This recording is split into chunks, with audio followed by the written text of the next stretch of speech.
भगवान ने केवल नेत्रों में ही अपना भय दिखा दिया।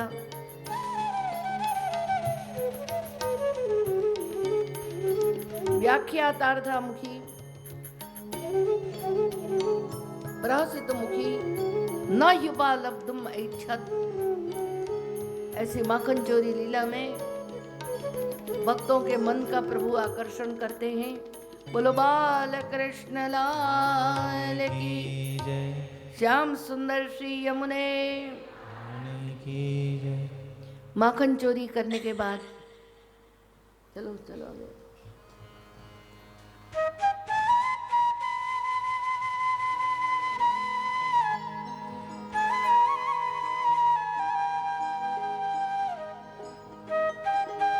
प्रभु अब मृद भक्षण लीला कर रहे हैं, मिट्टी को खाना।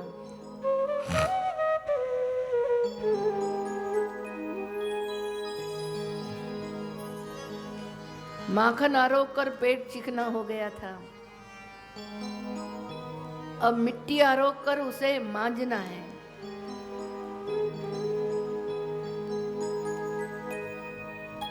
एकदा क्रीडमानास्ते रामाद्या गोपधारका कृष्णो मृदं भक्षितवान् इति मात्रे न्यवेदयत्। एक दिन की यह लीला है। महाप्रभु जी कहते हैं यह कौन सा दिन है? यदा भगवत प्रवणमेव चित्त स्थितम। जब चित्त भगवत परायण होता है तब प्रभु ऐसी ऐसी लीलाएं करते हैं।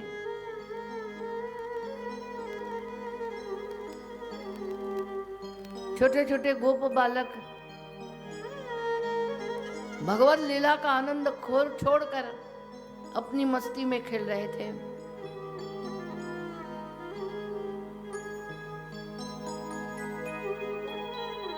बलराम जी भी साथ में थे।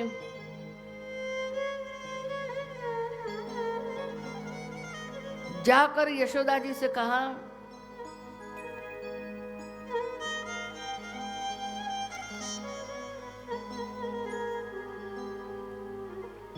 अरे मैया, या लाला ने मिट्टी खाई है। कृष्णो मृदं भक्षितवान् इति मात्रे न्यवेदयत्। भगवान ब्रजरज क्यों आरोपते हैं?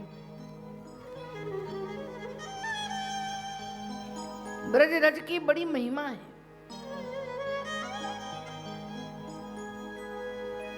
ब्रजरज में अनेक भक्तजनों के चरणारविंद की रज मिली हुई होती है और लीला रस से सने हुए ब्रज भक्तों की यह ब्रजरज है।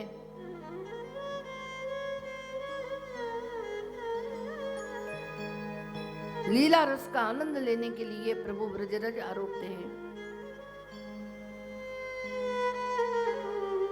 दूसरा कारण यह है, ऐसा तो मैं अजन्मा हूं। यहां ब्रजभूमि में मेरा एक प्रागट्य यशोदा जी के उदर से भी हुआ है। यह मेरी जन्मभूमि है।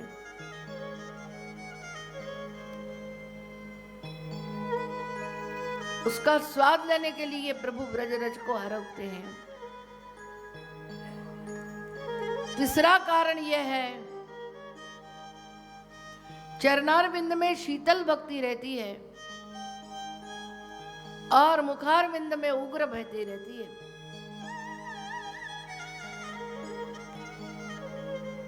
दास्य भाव और रस भाव दोनों को मिलाने के लिए प्रभु ब्रजरज आरोपते हैं।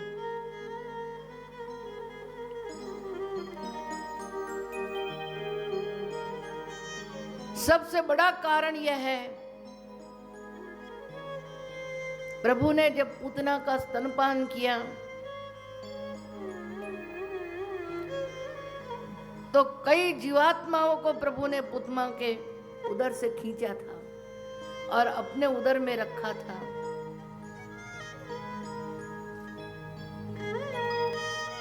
अग्नि कुमार जो ऋषि मुनि थे, उनके पुंभाव ही पुतना के उदर से प्रभु ने अपने उदर में पधराए थे। चरण रज का स्वाद प्रभु उन भक्तों को देना चाहते हैं।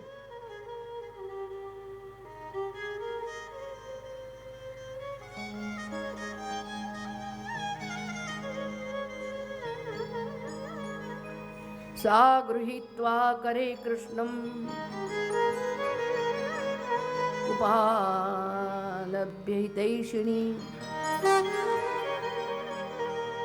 यशोदा भय संभ्रांत प्रेक्षणा समभाषत। भगवान भयभीत हुए थे, एक हाथ से कृष्ण को पकड़ा, कहने लगी, अदांतात्मन स्वच्छंद पुत्र कस्मान मृदम बक्षितवान, कस्मान मृदम बक्षितवान, कस्मान मृदम अदांतात्मन भवान बक्षितवान रहा, वदन्ति तावका ये ते कुमारास्ते ग्रजोप्ययम्। तुम्हारा अग्रज भी यही कह रहा है, तुमने मिट्टी खाई है। ये ब्रजवासी प्रभु के भक्त हैं। बलराम भैया वेद का स्वरूप है।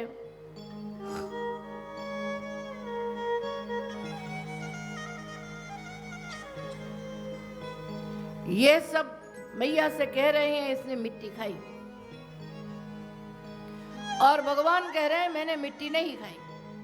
तो भक्त की वाणी सत्य या भगवान की वाणी सत्य? समाधान कीजिए, सच्चा कौन बोल रहा है? न भक्त झूठा बोल सकता है असत्य, न भगवान असत्य बोल सकते हैं। तो यहां इस लीला में प्रभु क्या समझाना चाहते हैं? मैया ने कह दिया था रह एकांत में तुमने खाई।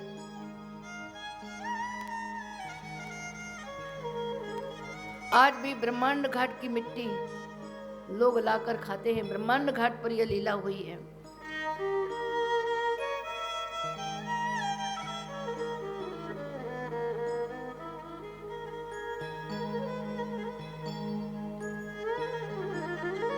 तो ये कैसे समझा जाए कि किसने खाई मिट्टी? तो एक अर्थ ऐसा भी हुआ, ना हम भक्षितवानंब सर्वे अमिथ्या विसंशिना। सर्व शब्द में अगर संधि कर दो तो अ चला जाता है। मैंने मिट्टी नहीं खाई है, और ये ब्रजवासी भी सत्य कह रहे हैं।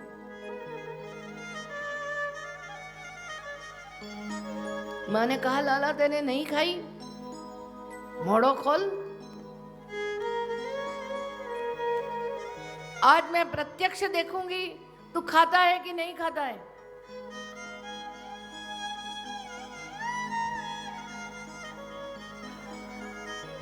प्रियजनों,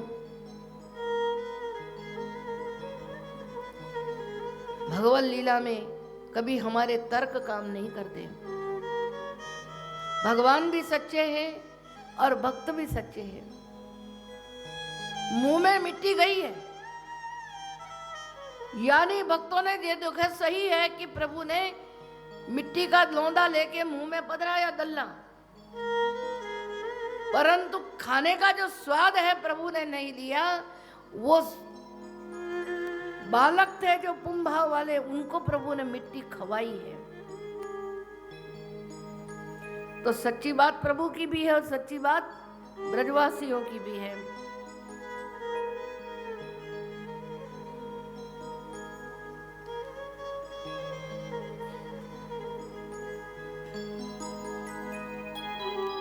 जब प्रभु ने मुखारविंद खोला तब मैया ने सा तत्र ददृशे विश्वम जगस्तास्नु चरिष्णु चखम दिशा, चराचर सकल जगत भगवान के मुखारविंद में देखा। यहां तक अपने को देखा, 14 ब्रह्मांडों को देखा, अपने लिंग देहों को देखा और मैया को चक्कर आने लगेगी। किम स्वप्न, लाला ये मैं क्या देख रही हूं? किम स्वप्न एतद उत देव माया, या यह कोई देव की माया है? यद्वा मदीयो बत बुद्धि मोह, क्या मेरी बुद्धि का यह मोह है? वास्तव में मैं तेरे मुंह में देख रही हूं कि मैंने कोई छलवा देखा है। और फिर मन कह रहा है यद्वा अमुष्यैव ममार्भकस्य यः कश्चनोत्पत्ति का आत्मयोग, अथवा मेरे ही पुत्र का यह कोई आत्मयोग शक्ति है। कन्हैया तेरे मुंह में क्या देख रही हूं?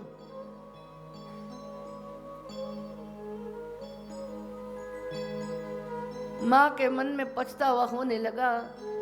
मैं लकड़ी लेकर दौड़ी हूं, बार बार इसे धमकाया है, मैं इसकी मां हूं, वह ये मेरा पुत्र है। ये तो कोई बड़ा देव लग रहा है, इसके मुंह में पूरा विश्व समायमान हो गया है। ये तो विश्व विधाता है, विश्व का नायक है।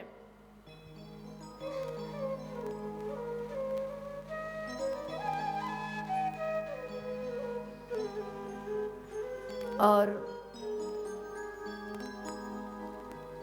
यहां इस लीला में अब याद रखे होंगे कि एक अध्याय में 5 लीलाएं हैं। नाम लीला, रूप लीला, माखन चोरी तक रूप लीला आती है। और यहां मृद बक्षल लीला में 2 लीलाएं हैं, ज्ञान लीला और भक्ति लीला। भगवान ने महात्म्य ज्ञान करवाया यशोदा जी को, मैं कौन हूं उसका परिचय दिया।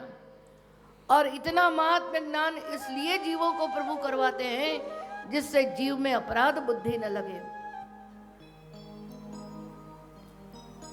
जीव कभी प्रभु में दोष न देखे।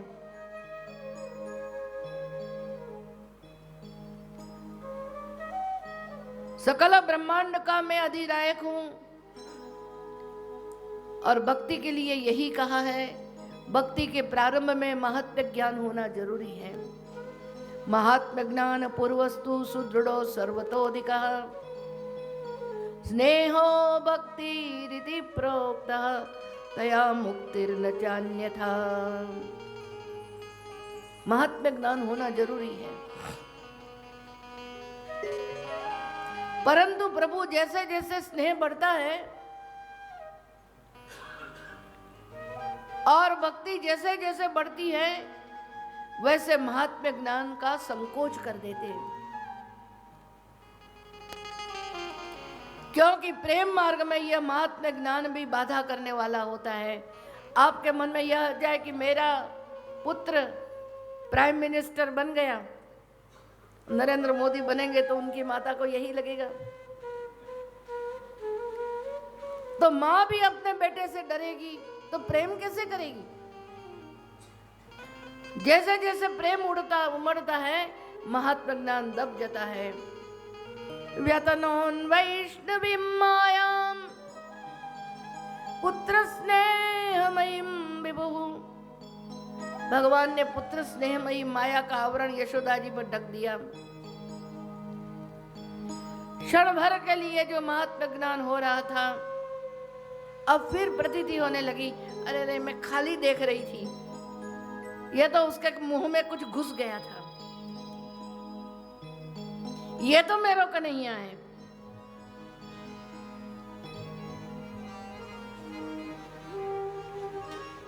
झट कन्हैया को उठा लिया, यशोदा जी ने गोदी में भर दिए और पूरी गली गली गोकुल में घूमी। मेरे लाला को नजर लग गई है, नजर लग गई या के मुंह में कछु घुस गए हो। अरे सखियो या को आशीर्वाद दो। तो कोई कठुला बांधने आई, तो कोई नजर उतारने आई, कोई तो डिठोना लगाने आई। कन्हैया को नजर लग गई है, कन्हैया को नजर लग गई है। भक्ति लीला में केवल प्रेम बचता है, और कैसे अपने प्रेमी को सुख हो यही भक्त चाहता है। ज्ञान और भक्ति दोनों का परिचय प्रभु ने यशोदा मैया को करवाया, और अंत में इसी अध्याय में भाग्य लीला है।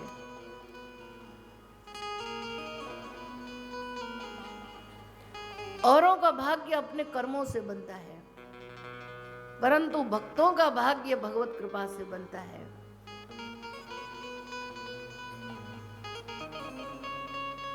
द्रोण और धरा नाम के वसु दंपति थे।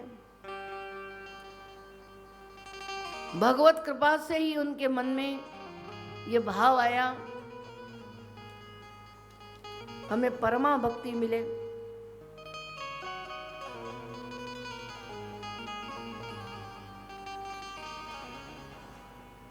भक्ति स्यात् परमा लोके ये यांजो दुर्गतिम तरेत्।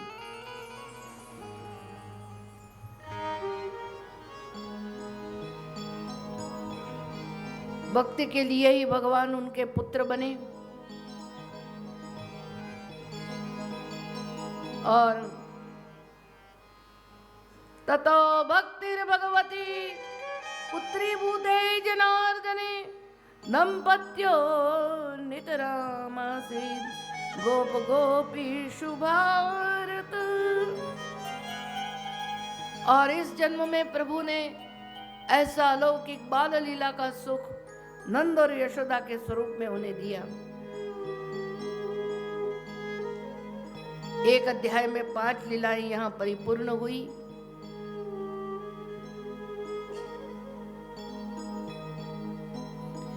ऐश्वर्य, वीर्य, यशस्वी।